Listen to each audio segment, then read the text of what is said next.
What's going on, Nerd Army guys? Welcome to the newest episode of Exploring Comics. Tonight we will be focusing on Starfire. Now, if you guys didn't know, this one was actually voted on by all you guys out there that watch these videos in our community page, so check it out to keep up with your chance to vote on the next characters you're going to see. But Starfire, let's get right into this amazing character. Starfire first appeared in comics in 1980 in DC Comics Presents number 26. But we didn't get her full origin until 1982's Tale of the New Teen Titans number 4. She reveals in this issue that she is from a distant world called Tamaran. Now, this place is generally peaceful, but their warriors are trained to go in full attack mode when they're defending their planet. Their people were trained to act like warriors when the time came and they were being attacked. She was born with the name Coriander, and she was the princess of Tamaran. She was actually number 2 in line for the throne behind her sister Commander.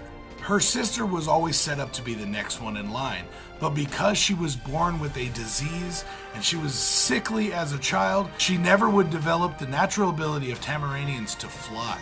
Because of this, she was actually deemed unworthy to rule, and her sister Coriander would be the next one in line. Both Commander and Coriander would actually start to train with the legendary warriors of Akara. She had such a hatred and resentment towards her sister for just being the next one in line. It's not her fault that she was sick, not her fault that she never gained the ability to fly, but she did resent her sister for being the next in line. Eventually, Commander would run off with a group of alien warriors that all they wanted to do in the world was dominate everything. With her help, they would dominate all of Tamaran.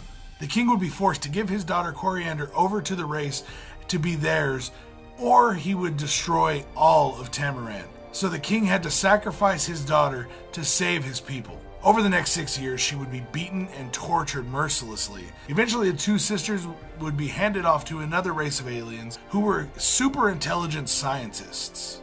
These scientists always wanted to experiment and push everything to their limit, so they actually strapped the two sisters to a machine, and their bodies were bombarded and forced to absorb a bunch of different ultraviolet lights. These scientists just wanted to see how much their bodies could take before they exploded. When all of a sudden Commandia's forces storm in, Coriander somehow is able to get loose and decides to turn around and save her sister. But as she went to help her, her sister turned on her and blasted her right in the face. After their bodies were bombarded with all the ultraviolet light, they both gave the ability to throw star bolts, and that's what she had been struck by. Starfire would go on and take off and fly to Earth to escape, where she would eventually become a member of the Teen Titans. This is also where she would meet Robin Dick Grayson, who she would fall deeply in love with, and they would begin to date right away. She would stay a mainstay member of the Teen Titans for quite some time, but like always, the New 52 had to jump on in there and fuck everything up. New 52. This time, the New 52 origin was changed quite a bit. Commander was no longer born sickly and would actually become the Queen. But this version of Commander actually loved her sister and protected Starfire as they grew up together. But this time, when that same group of aliens came, her sister was forced to give Starfire up to save the people. She had to make an adult decision as Queen and not as Coriander's sister. When she finally escaped, she would go straight to Earth because she was actually kind of pissed off that her sister never tried to save her. She just left her there. So when she escaped, she'd rather go to Earth than go home. But don't fret, Starfire and her sister in this version would actually team up. They would forgive each other and team up and save Tamaran at one point in time. Starfire is known to most people as her lovable, naive version that we got in the Teen Titans and Teen Titans Go cartoons.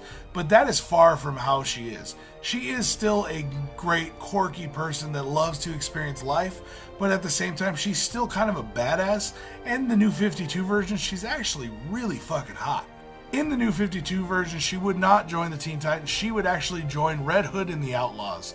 These characters made such a good team, and I love their run together. They were so much fun to watch, so cool to read. If you haven't checked them out, definitely check out the New 52 Red Hood and the Outlaws. A lot of fun.